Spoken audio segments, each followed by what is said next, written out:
Well, I guess a lot of people have noticed these blocks going up, and this is all part of something that started back in November, an idea that came to my mind.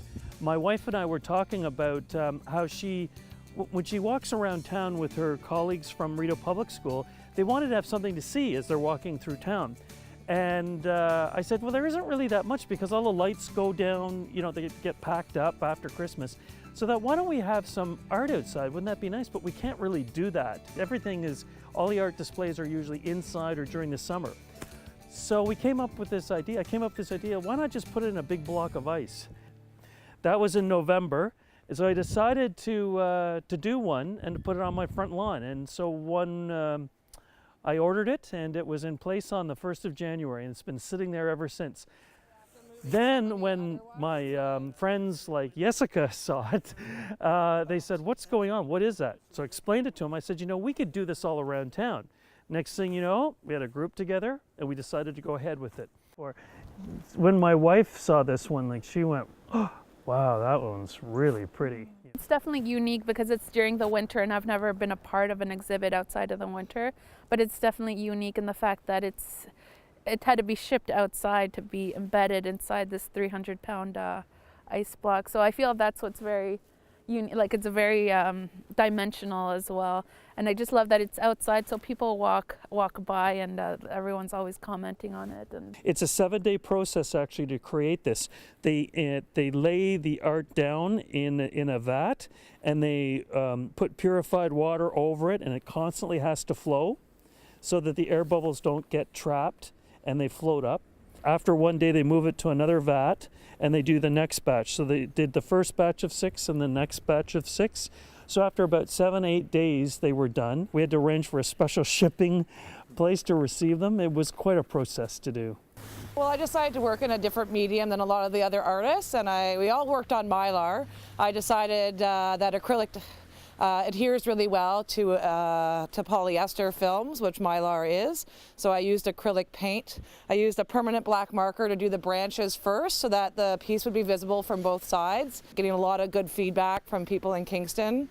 Lots of people are posting pictures of it online on Facebook, and I'm running a competition that if you take a picture of yourself with the piece and post it on my Facebook fan page, which is artist Lorraine Seguin, then you can win a print of one of my art pieces.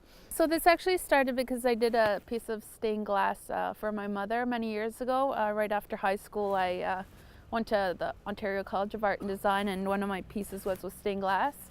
And so when I was approached about this project, I was just thinking about what I'd like to do, and I literally just looked out the window and there it was, the swans. So I just thought I'd recreate it with, so it was just a piece of Mylar, and I used Sharpie markers.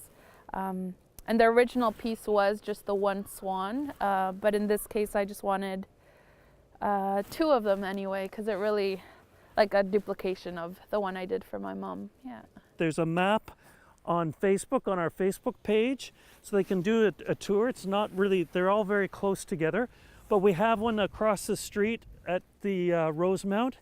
There is one on King Street near Empire Life, and one beside it at Frontenac Club Inn. There's one in the alleyway at the Chat Noir. They're all around town in this little area for people to enjoy. Well, I'm a supply teacher in Kingston, and I teach visual arts, and I think it's really important to have art in the community and not just in galleries, because not everybody takes the time to go to an art gallery.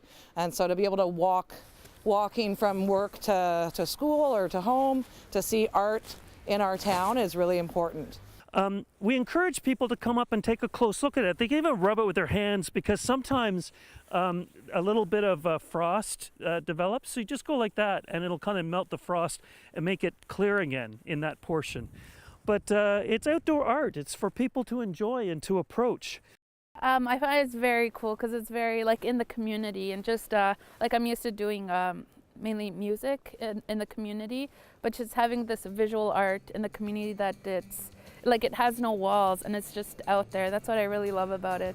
Some people have asked like why we do this, and I think we as artists, what we're trying to do is make things more interesting for people, because it's more than just getting up and going to work and making a salary and coming home. It's about making life more enjoyable, more beautiful. And I think this is another way to do that. We're trying to make the February Blahs just a bit more palpable for people, trying to bring a bit more excitement and to encourage people to come downtown, to this beautiful downtown, to walk around and enjoy it and see it in a different way.